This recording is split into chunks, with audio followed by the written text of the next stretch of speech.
That is my favorite book of all time. Without spoiling anything, what makes you love it so much? Well, so Red Rising, what is so cool about it is so Darrow's our main character, right? In Uh-huh. every book, he goes through an arc. And sometimes that's hard to do. Like when you have your main character, it's just like they kind of peak at one point and then it's just them going through different scenarios. And I really feel like Darrow grows and changes as a character on each book. I'm trying to be spoiler free. The sixth one is a lot more introspective. We actually get to see a lot more emotion from him, and he kind of has to deal with some of the consequences of his actions a little bit. The political maneuvering in that book is very similar to me of Game of Thrones. Like we have different factions of people, and like it's like a huge scale of war and politics, and so it's really interesting to see all of that play out. There's just so many highs in that book, and there's so many lows.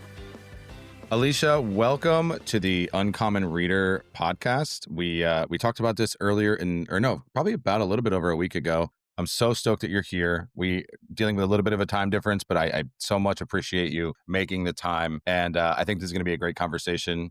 You and I have been content creator friends for a while. And so I think it's cool that we're able to sit down now and just have this more kind of intimate, more kind of just direct conversation that we can share with people about, the content creation process and our place in the book space. And I'm super excited to have you here. And thank you so much for coming on. Thanks for having me. I'm excited. This being a book podcast, one of the things that we always start with most guests is what you're currently reading. So kind of just wanted to go back and forth, kind of hear what you're reading through, maybe right now or over the past couple months or looking forward to in December. Well, I am reading 3 books, which is normal for me. I am always reading 3 books at one time. So I'm reading Malice by John Gwynne. It is the first book in a quartet.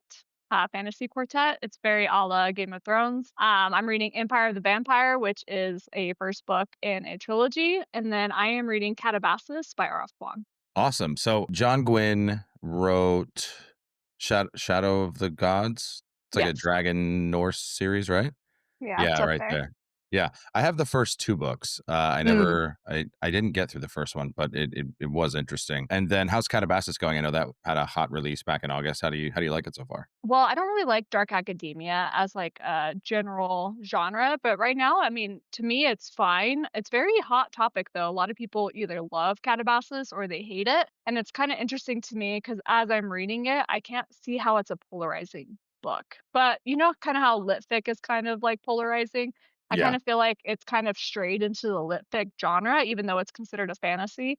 And so I think that could be where some of the polarization's coming from. Yeah, I felt like there were some people that said that they kind of, or RF Kuang utilized Calabasas to kind of break more into lit fic. I know she did that similarly with Yellowface. I don't know if you read Yellowface. Thematically, it's kind of a poke at the publishing industry and stuff like Right. that. You read a book like The Poppy War, right? And that trilogy, and people kind of expect that that's what she's just going to keep writing. And I think we're in a space where we're seeing writers trying new things. So it is interesting, like you said, to kind of see a little bit of that polarization online. What I'm reading and the book that I'm getting harassed online for right now is Duck's Newburyport. It's this 1,000 plus page just stream of consciousness from this woman. And so the second page starts, the rest of the book is just one sentence. It just keeps going with like the fact that. So she's like, the fact that these walls are green and the fact that this light won't stop blaring in my face and the fact that my mom died when I was young. And so it just keeps going and going and going. 30 pages in, but I feel like I'm like 250 pages in. You know what I mean? Like it's just one of those books that's super dense.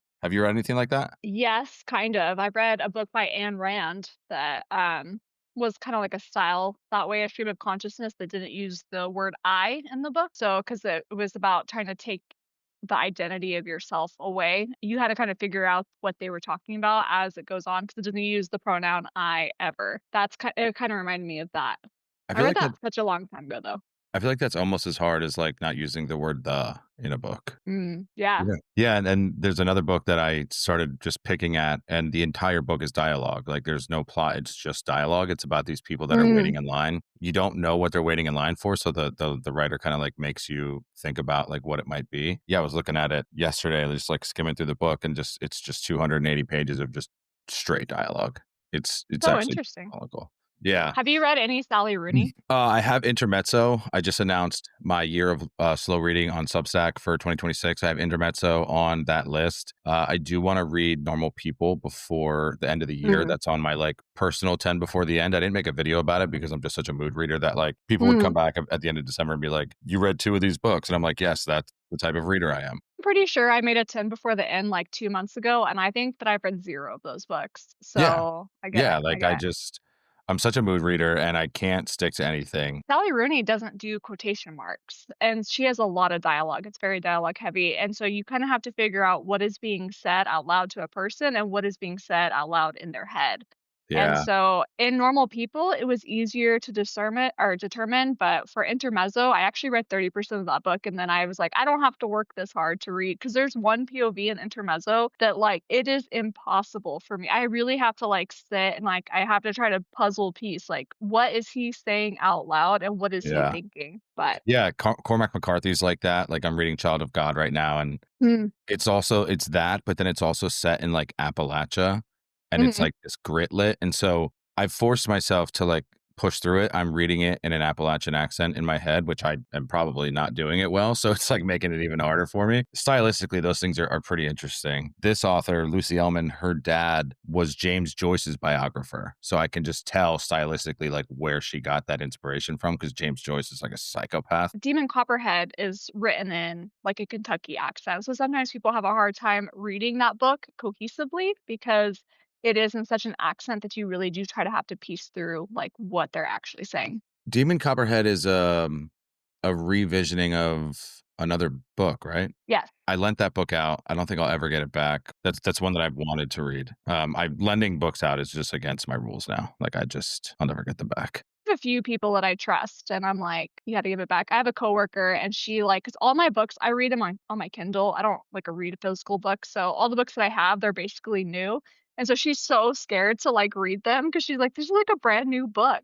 And I'm like, "Well, kinda, So yeah." that's interesting. My wife is also a teacher and ironically also reads primarily on her Kindle. Is that like a teacher thing? Have you guys just banded together and went pro Kindle together? Or? I don't know, I almost, like, can't read a physical book anymore. It's, like, so much slower for me and, like, so time consuming and, like, so difficult to, like, hold. I'm, like, team Kindle for life.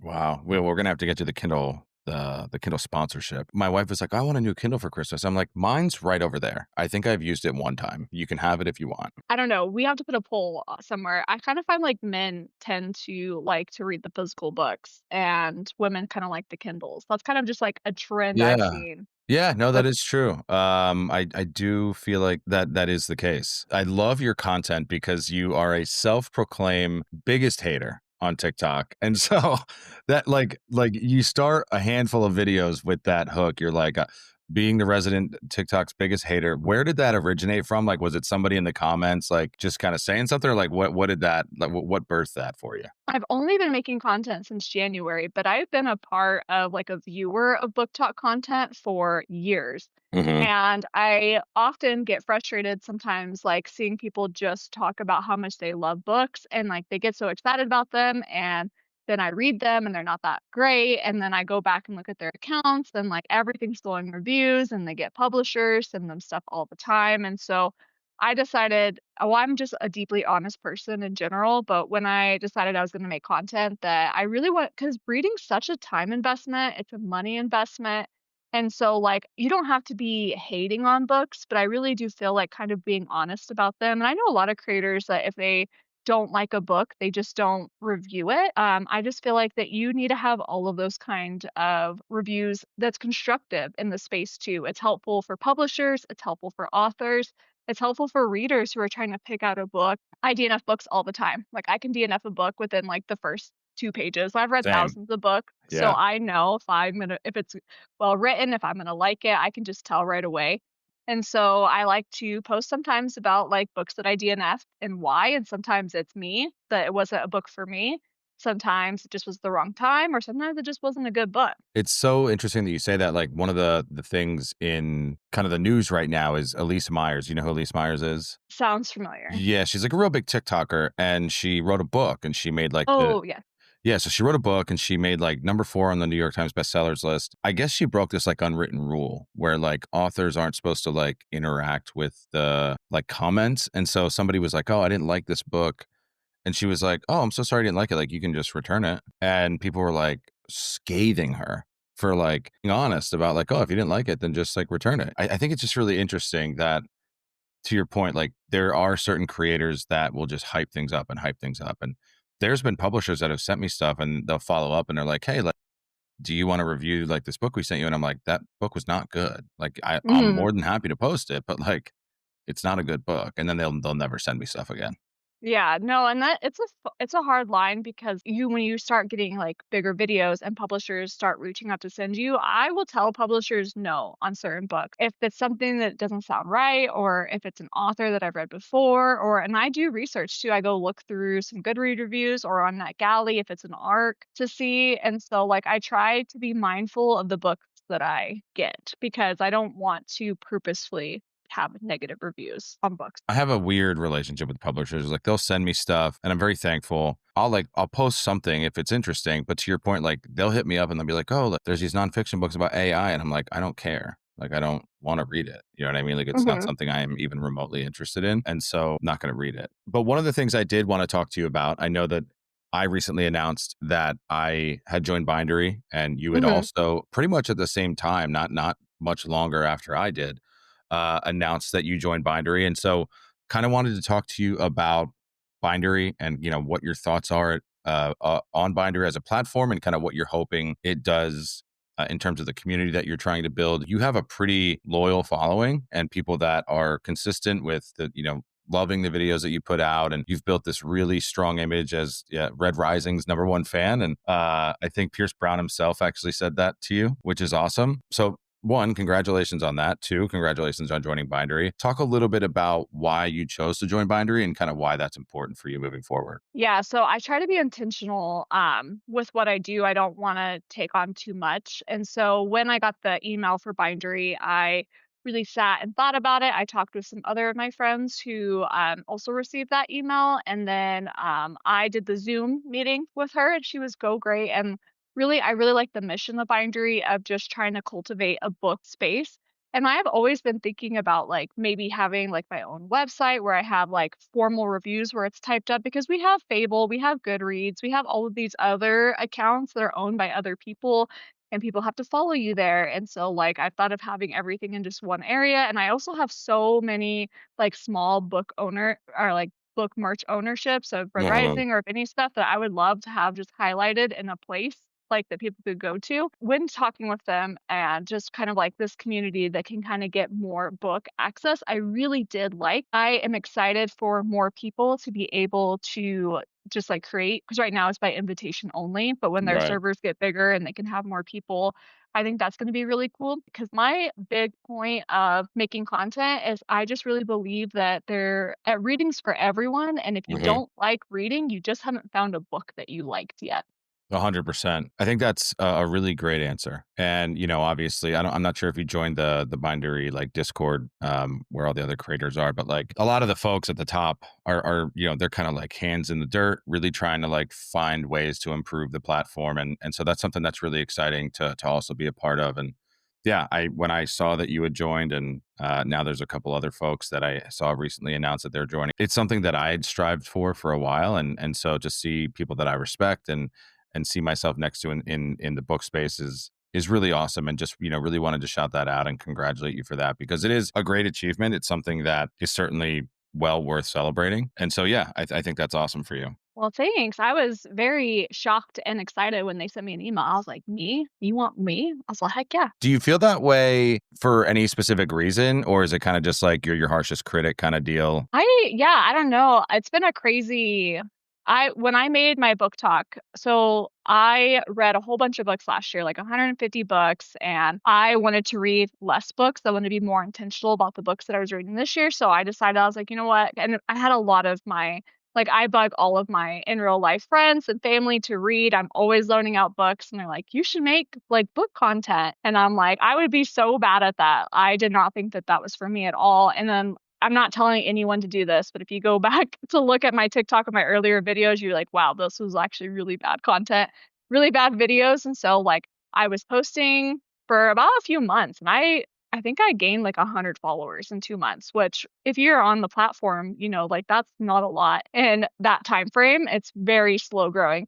And I really kind of had to learn to figure out like how to make good videos. And I knew I had things to say and I had book recs to give. And so just kind of like figuring that out for me. So yeah, no, I definitely like having all like this Red Rising stuff and just like getting noticed for Red Rising and like having people follow me and like trust my book recommendations. And just like I have amassed a lot of followers on Instagram. This is completely mind blowing to me. I'm like, me guys, like it's just I'm very humbled by it and it's Yeah. exciting and I'm trying to navigate because it was just like a fun hobby for me. And so like I've gotten a lot of opportunities and it's really cool and it's just kind of overwhelming right now. You talk about it, and Claire has this massive partnership with like Fable that like they're promoting her stuff, and CNN and BuzzFeed, and like Sam is getting a lot of stuff too, and now you. And the thing that I think there's this movement happening in the book space where people know that literature is being pushed back against. Literature has always kind of had this like push and pull relationship with government and schools and just like the world. And I think right now people understand how important reading is. And, there's always reports coming out about literacy crises and, kids in school. My wife is a teacher of ninth grade English, and she's like, these kids just cannot read. Like they can't comprehend anything. It's really awesome to be part of a movement where we're trying, like, it's not like we're trying to get people to play Grand Theft Auto. You know what I mean? Like we're trying to get people to read books and spend more time doing analog things. And I think there's a movement for analog activities, you know what I mean? And so I think that's really awesome to be a part of. And, you specifically, and we talked about it, Pierce Brown has called you the number one Red Rising fan. Talk about that moment when you picked up Red Rising for the first time, when you realized you're like, oh my goodness, like this is my favorite book. And I identify. So like, what was that like for you?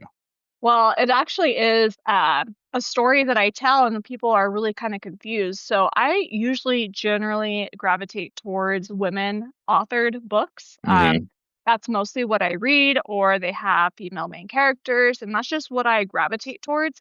So me and my friend Sarah, who we were this is before I'm making any book content, by the way. We had like this 2-person book club where we just read books together and we picked them. And she was feeling like a Black Mirror vibe. And so we're on the internet, we're looking for stuff. And I was like, this doesn't quite fit, but it's dystopian, it's sci-fi, like let's try it. So we read it and I liked it. I didn't love it. I was like, it's good. It hooked me enough to get interested in. I found that the writing style was really different than I was used to because it was kind of brisk. It was his debut novel, and so his books get more elevated in writing as they go on. So his first one was a little brisk for me. There was female characters, but not a lot in representation at that. And then I read the second one, and the second one was far better than the first one. It had much better writing. It was more emotionally involved. There was female characters to love.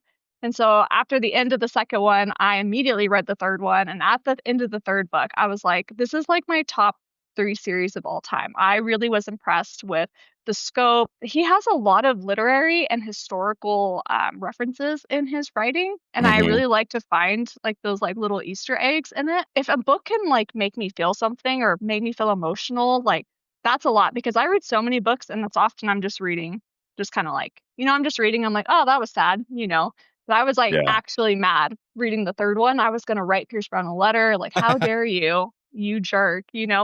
And then I read his later ones. Because there's a time jump, and then there's 4, 5, and 6, and that his writing was completely elevated, and the themes are just so on the nose. And I just think that they're really smart, and I love that all the character work in Red Rising is really well done. If you've only read the first one, people kind of push back on that. All of the characters that he has is so well rounded, and so it really elevated it to me. Because I was reading Dark Age, which is very dark, and I was like feeling sick to my stomach. So just being able to get like visceral reactions out of me, that really elevated it. And there's so many quotes, there's so many characters to love. Like if you who got me started on this. I could talk forever about how I No, love Red please, Rising. please do. That's a big reason for me too. And like he has really, really, really good female main characters, which sometimes male fantasy authors kind of just like paint female characters like in one dimension and like they Mhm. stay that way always. So that was another reason that really got me hooked into the series. So my personal experience with Red Rising, I tried reading it right after I read East of Eden. And Hmm. like that was like the next book I picked up and I was like, all right, well, like I can't get into this. And I picked up that and then I tried to pick up The Dandelion Dynasty by Ken Liu. I forget the first book,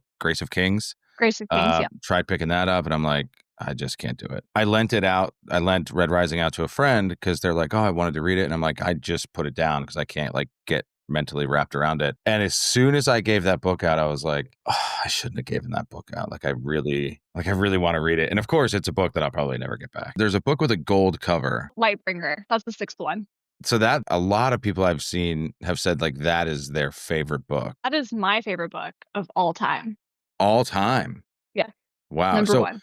what's without spoiling anything? What about because I don't really read series. It's just not something Mhm. I am drawn to. What about that book in particular? When there is just such great books in the series, what about that book in particular is so? What makes you love it so much? Well, so Red Rising, what is so cool about it is so Darrow's our main character, right? In Uh-huh. every book, he goes through an arc. And sometimes that's hard to do. Like when you have your main character, it's just like they kind of peak at one point and then it's just them going through different scenarios. And I really feel like Darrow grows and changes as a character on each book. I'm trying to be spoiler free. The sixth one is a lot more introspective Darrow, that we actually get to see a lot more emotion from him and he kind of has to deal with some of the consequences of his actions a little bit. The political maneuvering in that book is very similar to me of Game of Thrones. Like we have different Mm, factions of people and like it's like a huge scale of war and politics. And so it's really interesting to see all of that play out. There's just so many highs in that book and there's so many lows. And so for me, it's just like one of the best books. For series, it's hard because you have to go through all of the first five books to yeah. appreciate the sixth one, you know? And so for me, when I read it, it was just his best work. It was one of the best books that I've ever read. And I go back because I make a lot of Red Rising content. And so when I find quotes and stuff like that, like it's just really impactful, like life meaning quotes. And sometimes I think that people kind of view fantasy or sci-fi as just like for fun. You know, it's just like fun Yeah. literature. But what's cool about fantasy and sci-fi is they really do explore the human condition and theology and politics and just kind of like the social hierarchy. They do that in a way that's kind of like extrapolated and more high stakes. But to me, it's just like it's a book about life and government and how you feel. And so that's Red Rising is very romantic too. A lot of people, I mean, it doesn't have like heavy romantic subplots, but it is a romantic book. I like that a lot about when you could find a sci-fi book that's I've talked about this before is like there are some books that are good books, but they don't have important themes. And so Right. if you do not have a good theme and you're not important, you don't have a message to say, you know, it's hard for me to like it. Pierce Brown is still struggling, he has said, with how to end the book because he doesn't know if Darrow doing his whole uprising was better for society than, you know, kind of living through the oppression and the slavery and how that the system was already set up. And so I think that that's really interesting to kind of see like this push and pull of just Pierce Brown trying to figure out what was the correct thing and was Darrow right or was Darrow wrong? Yeah, it's interesting going back to your original point about, people say that fantasy books are just for fun. Like the Poppy War, for example, touches on like very, very serious and very dark events that took place during World War II, that are like some of the most heinous things I've ever read. There's the author of the book. It's called The Rape of Nanking. It's about these atrocities that took place in Nanking, China during World War II.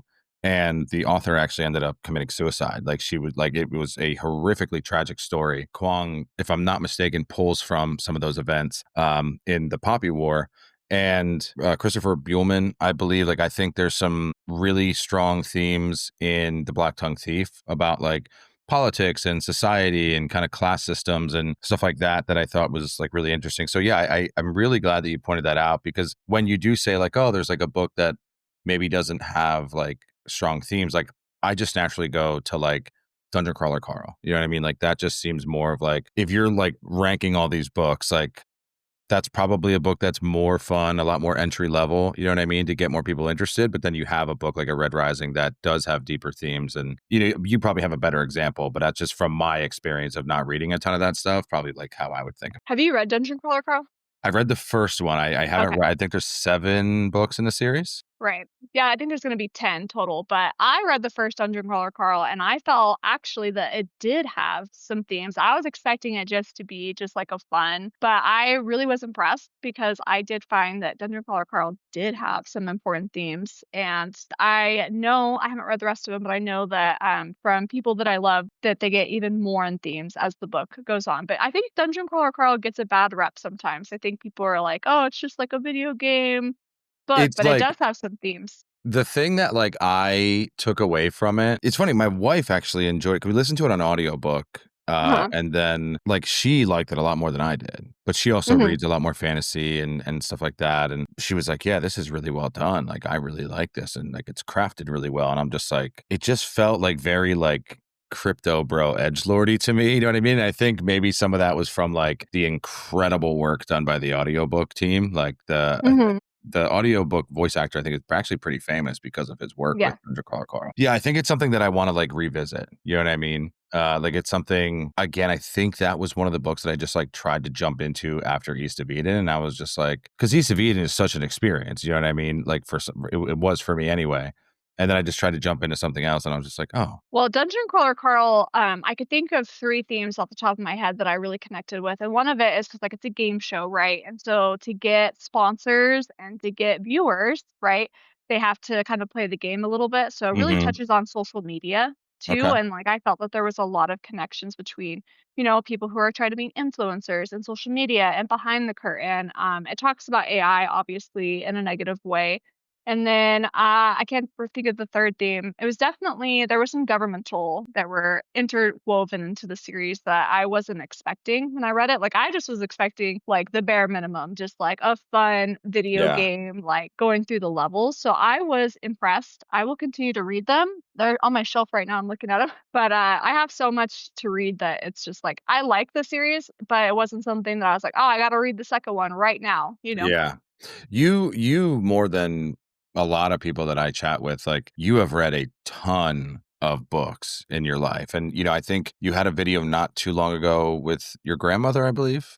Was it Yes. your grandmother? So I think she's had a pretty big impact on your reading journey. And you know, my wife very similarly, her grandmother was a huge impact on her reading journey. Talk about that a little bit, and maybe one of the things that you touched on just earlier was like the importance of reading works that have important themes. And is that something she instilled in you when you became a reader, or is that something you kind of discovered yourself? Kind of talk about that a little bit. I was an only child to a single dad, and so there's lots of downtime there, right? I don't have Hmm. siblings to play with or anything like that. And every time that she would come visit, she always had a book that she was reading. And so just kind of seeing someone modeling reading, like my dad is not a reader at Yeah. all. Not at all. Like I don't think he's read a book since like he was 16. Yeah, my dad too. Yeah. Or my mom. Yeah, yeah, not a reader.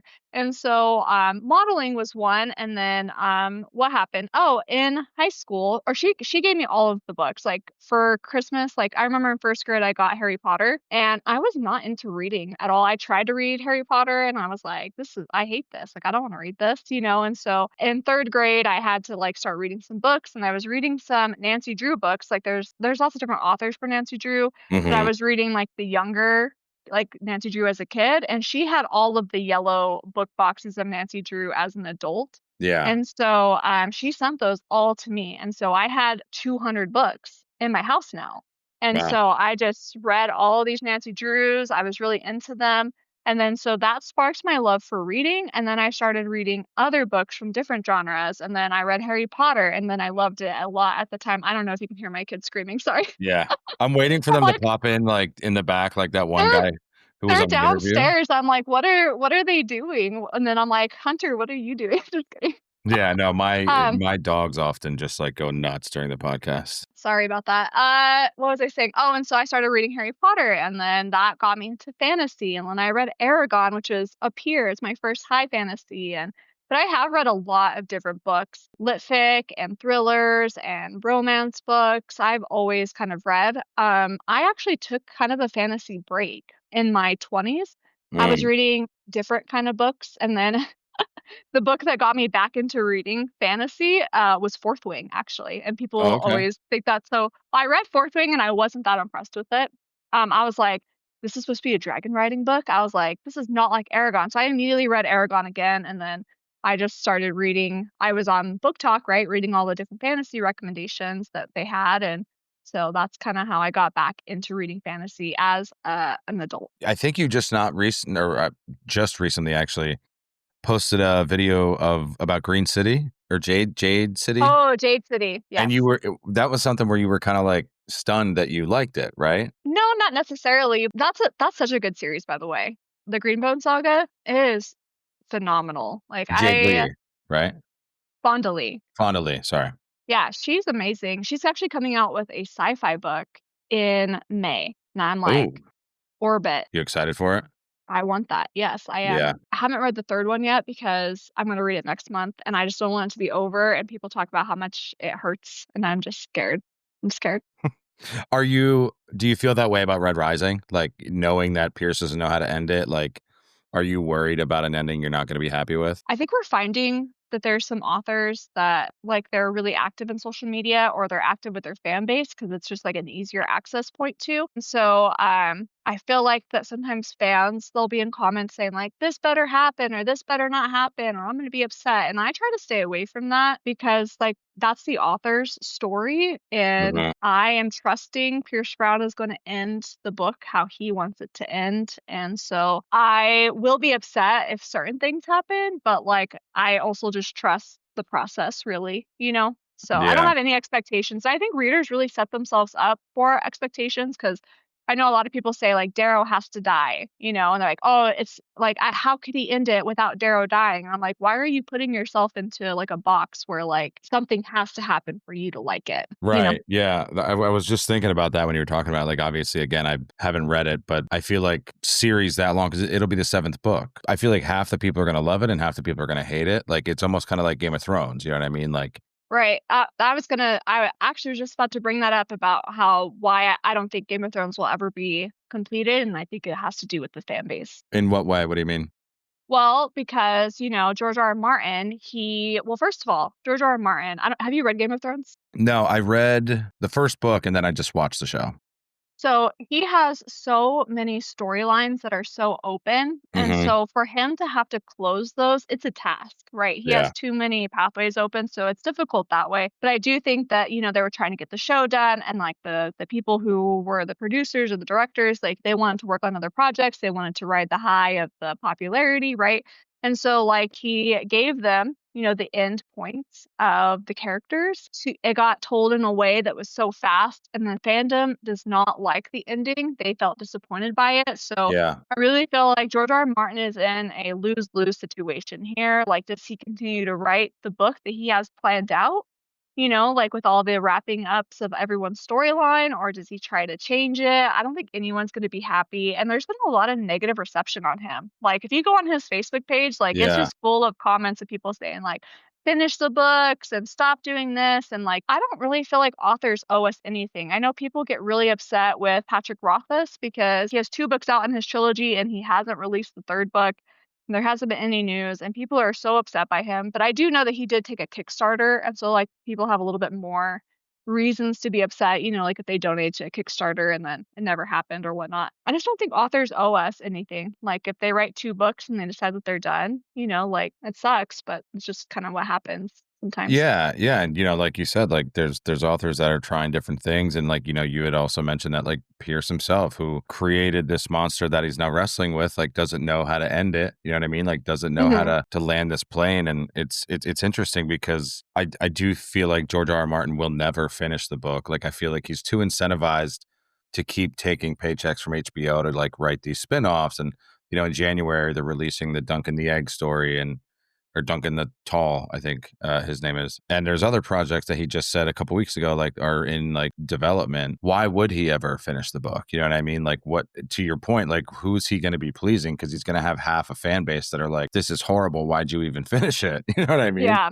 yeah, and I really do think that the ending of Game of Thrones is how he intended it to be, and it just got such negative reception, either if it was by the delivery or just by the outcome itself. I know for, like, authors, you have to have inspiration, and so, like, if you're typing up your story and you're trying to wrap it up and you already know it had such a negative response, like, why would you wanna write that? Do you think there's any scenario where he does something similar to what Robert Jordan did with Brandon Sanderson, where like someone like Sanderson or Pierce Brown even maybe like finishes up Game of Thrones in their own way? I don't think Brandon Sanderson could do Game of Thrones. They just are two separate, like, entities of writer.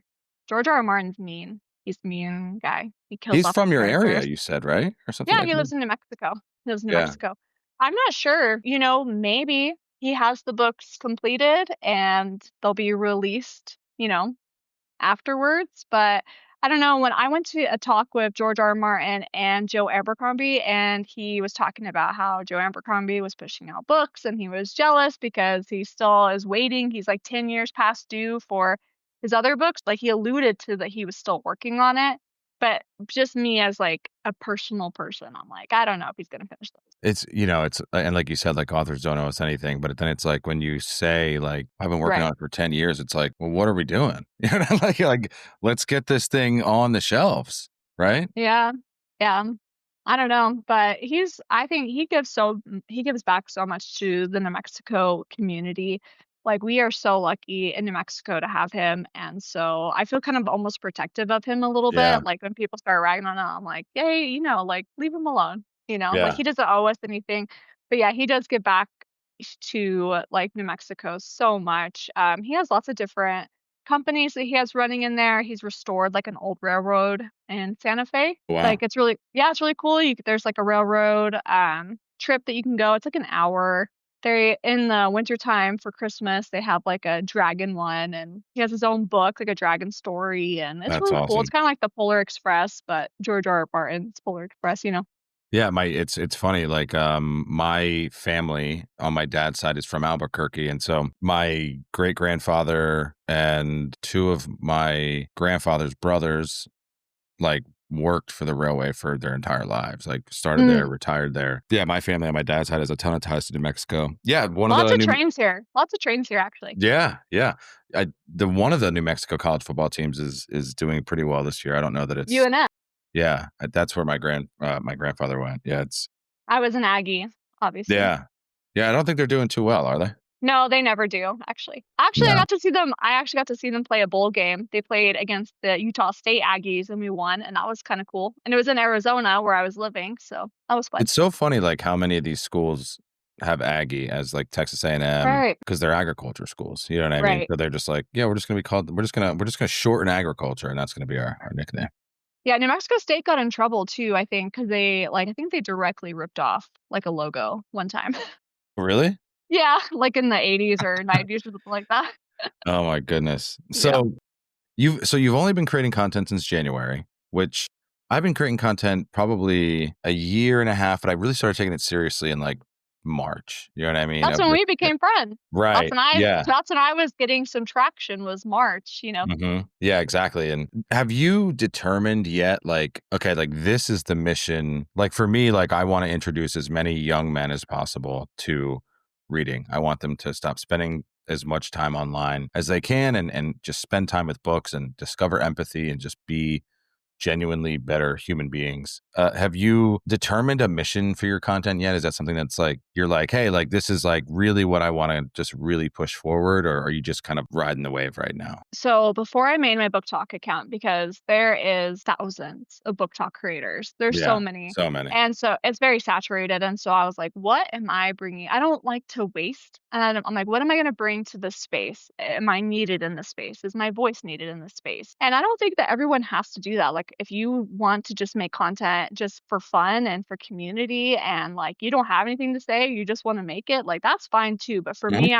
I'm going to take time, I'm getting my master's, I'm a teacher, I have kids, so if I'm going to spend time to do this, like I needed some kind of purpose for it. And really it was, I love the romantasy genre. I do. I've read lots of romantasies, and I know that there is a market for women fantasy books. Like they're not romantasies. They're just penned by female authors. They Hmm. get overlooked by two communities. It gets overlooked by the romantasy community because they want to read more heavily romance plot, and it gets overlooked by the male fantasy readers who they think it's going to be a romantasy. And so giving them a platform is really important. I also felt that Red Rising, like when I reviewed it on Goodreads, it did not have enough reviews for me. I was like, I think it had under 100,000. So that was like, for me, I was like, this needs to be talked about more. I really felt that people who liked Throne of Glass by Sarah J. Maas would really like Red Rising. And I was like, I need this to have a Game of Thrones level production show right now. So I need Yeah. all y'all to read it and to get more excited. So promoting Red Rising was another one. But also, I just felt like I had, you know, Rex to have. I have such this knowledge of books that I've read so many of them. And I really have enjoyed my community. I've enjoyed, getting to talk about books in a space where people want to hear them because like I'm tired of bothering like my friends around me. They're like, okay. Yeah, I talk to my friends about books and they're like, yeah, why do you read such depressing books? And I'm like, yeah, I'll just get a journal. Actually, it's fine. Thanks. Yeah, when people are on and then the dragons, they're like, oh, okay. They're like, wow, dragons in your Yeah. 30s. That's so Yeah. cute. Yeah. Yeah. No, that is funny. I think sometimes it's like fantasy, young adult fantasy, I think is probably the most prolific young adult novels that there is, like in the genre. Like I'm just totally pulling that out of like I'm just making that up. But if I had to think about it, I really feel like that fantasy is like a really popular YA genre.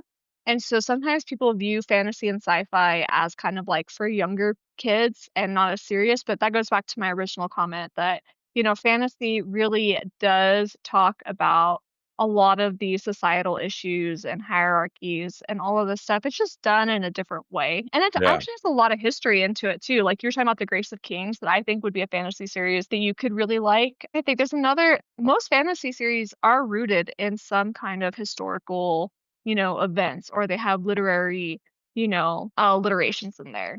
That's probably the wrong word. But fantasy is just my favorite. It's my favorite genre, even over sci-fi. I really like the fantasy genre. You brought up YA and you had commented, or maybe I commented on one of your videos or something. I read Vicious by V.E. Schwab and I Hmm. loved it. I thought it was absolutely fantastic. I've not gotten to Vengeful yet because for whatever reason, that was one of the books I read on my Kindle this year. That, and I read S.A. Cosby. Razorblade Tears. Yes, Razorblade Tears. Thank you so much. Those two I read on my Kindle. I was in a book slump and I picked up Vicious, and I don't think I've read a book faster other than My Hmm. Year of Rest and Relaxation by Otessa Moshfegh, which is like one of my favorite books, which I did not expect. And I think I had said like, oh, it's like, I feel like it like hinges on YA. And Hmm. you had made a comment that like I still think about to this day. And I know like you have this like a little bit of like a protection. You've said something about like you're protective of it, right? And so what was kind of the thought behind that, and like where like and I'm asking because like if I misunderstood it, I genuinely want to know like what do people that are saying something like what I said, is that something that happens often, and if so, like what is the correct way to look at? Well, that's a great point. I'm glad that you picked this up because I do love to advocate for this so much is that women authors, not only do they have a more difficult time getting published, but when we start talking about women authors, they're more likely to get labeled YA than male Mm-hmm. authors. And women fantasy authors, they're more likely to be laid romantasy. Like we have a book that has any kind of story love line in it, or a love storyline, which many books do have. A lot of books have that. It's just a human, condition. It's just like a common theme that they will get labeled as a romantasy. And so when they get labeled as romantasy, when they're not, you have the romantasy crowd upset saying like, this isn't as romance forward as I thought it was.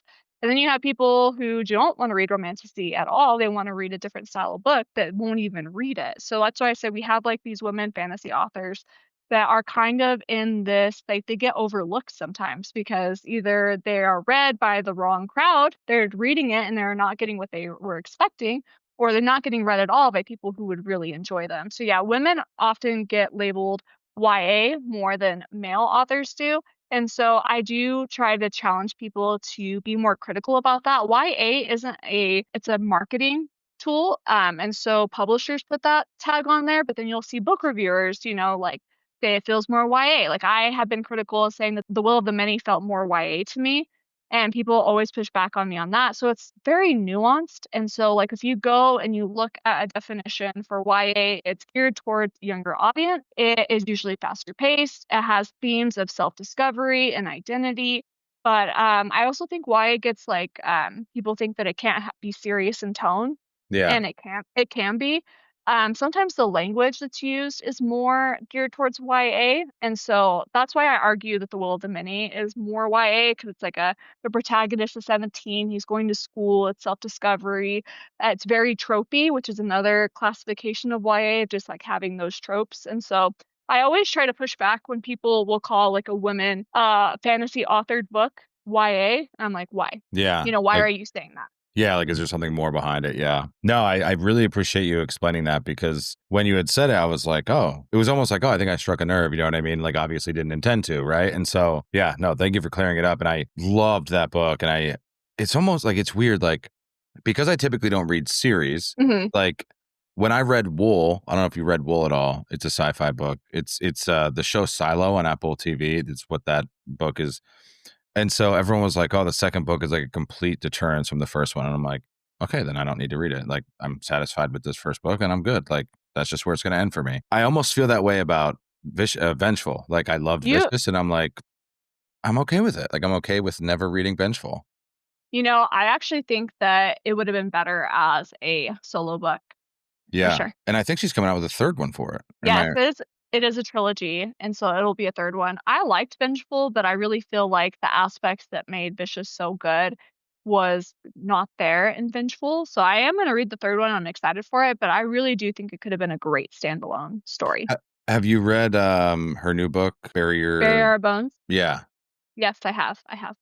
And I feel like if I had not read Vicious, I would not have been able to appreciate Bury Your Bones for Did I you read read it? I read about 4 chapters of it. And so I noticed it's very similar. She does this timeline jump between characters. And Right. she also does it in Addie LaRue, which I Right. noticed. And Have you read Addie LaRue? I read that was the first book I read with my wife and I got back into reading. She finished Mhm. it. I got about halfway through. And then I started reading a history book. After reading Vicious, I like the way that she brings you back and forth, Mhm. but it was Vicious that made me realize I liked it. Well, Vicious is her faster paced Yeah. storytelling, as opposed to Out of the Rue and Barrier Bones. Barrier Bones is very similar, but I do think she's a very dynamic author Mhm. that she's able to, have these. But I do think she has a lot of common themes. Like she does the time jump. Yep. A lot of her characters are very similar to each other. Victor is very similar to Addie, who is very similar to Maria. So, like Yeah. they have similarities in themes a little bit. People say that about John Williams. Like I read Butcher's Crossing and they're like, "Oh, you got to read Stoner." And then there's people that are like, "No, all his books are the same. They're about this guy that like gets all worked up and just goes to like discover himself and then it just ends up poorly for him." I think R.F. Kuang too, she does her books very different stylistically, but Mhm. I do think that she does have some common themes. I saw a video of her talking about how like she did like a Venn diagram of her overlaps of books and how they either overlap in themes or characters or even setting. And so I think that it's really cool when you get those dynamic authors that are able to kind of jump genres and do that blending. I think R.F. Kuang is a phenomenal writer, and I think that she's very smart. I do think that her themes for me in her books are a little too on the nose. This point I'm reading them in Calabasas, like it's a big theme of just like the academic setting and just like how graduate students are treated and just like the misogyny and like the privilege that's put into that system in place. And so like Yeah. that's just kind of like it's an important theme and it should be talked about, but I feel like it's almost like too on the nose. Right. No, absolutely. And the one thing about R.F. Kuang that I don't think she gets enough credit for is like I watched this interview about Catabasis or Catabasis, however you say it. Yeah. Where she was like, "Yeah, I had to like learn trigonometry for this book," and I'm like, Yeah. "What?" Like Yeah.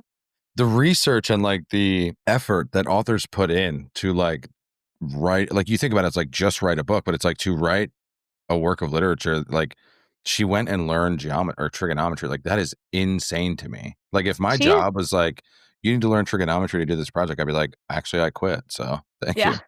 she's incredibly smart. If I don't think anyone could read a book by her or hear her speak ever say that she is not one of the most intelligent people I've Like heard. wicked I smart. Yeah. I'm gonna go ahead and say that fantasy is the hardest genre to write, Oh, I bet. bar none. So 100%. Yeah. So yeah. that brings me to, I always keep a question that I don't tell any of the guests about, and I hold it until the end. And it's just kind of this meant to like rack your brain. And All right, I'm ready. so this one is for you. I'm going to give you a canvas. You're going to get magic system, world building, character development, and plot.